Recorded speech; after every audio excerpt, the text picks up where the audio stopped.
A Bay Area lawmaker is leading the charge to protect young women from underage marriages. KPIX 5's Melissa Caen is at the state capitol where there is surprising pushback. Melissa? Yeah, Veronica, if you're underage, you can't get special court permission to smoke or drink, but you can if you want to get married. And it's surprisingly easy.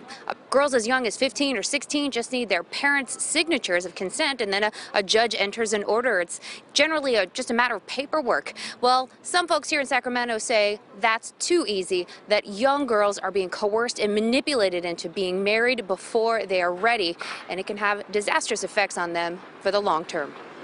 Hell is a very real place for a child. Sarah and her father went to Los Angeles, where she was introduced to a man 13 years older than her, and she religiously married him that evening. Sarah was pregnant at 16 and then got legally married. She says no one should be able to marry until they're 18. My father basically sat me down and said that I was going to get married to somebody who the leader of our group was choosing. And that was basically all the information I was given. Sarah was pregnant at 16 and got legally married. She says no one should be able to marry until they're 18.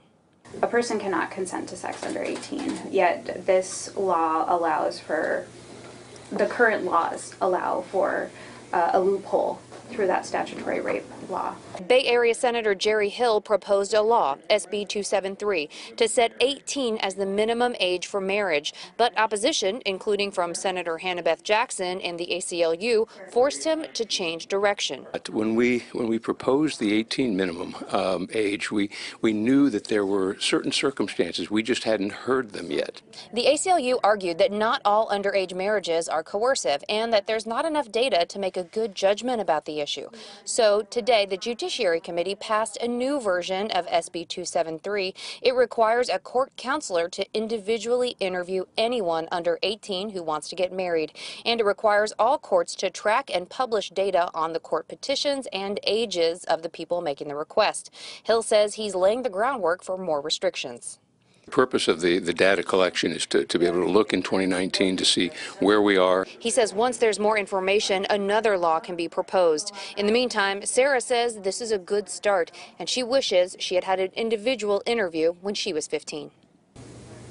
I watch people my age having careers, building their lives, and I feel about 10 steps behind them. Now, the bill passed unanimously out of the committee, and now it goes to the Assembly, where they can also make some amendments. But again, a surprising amount of debate on an issue that some people say is very simple. Well, why don't you tell us more about that? I mean, tell us more about this bill and why there is such a heavy opposition to this blanket ban on underage marriage. Well, some advocates for children, some people who work with children, say people who are underage want to get married because they want to get out of the foster care system, for example. Or if they're underage and pregnant, they wish to sort of legitimize their family and make it legal. And those are the kinds of things that I think the collection of data are going to clarify, the sort of number of petitions and the circumstances of those petitions, so we can have a better sense of generally what the population is we're looking at, so that the next time this comes up, it'll be better informed and better targeted. Veronica? All right, Melissa Caen live there at the Capitol. Melissa, we appreciate it. Thank you.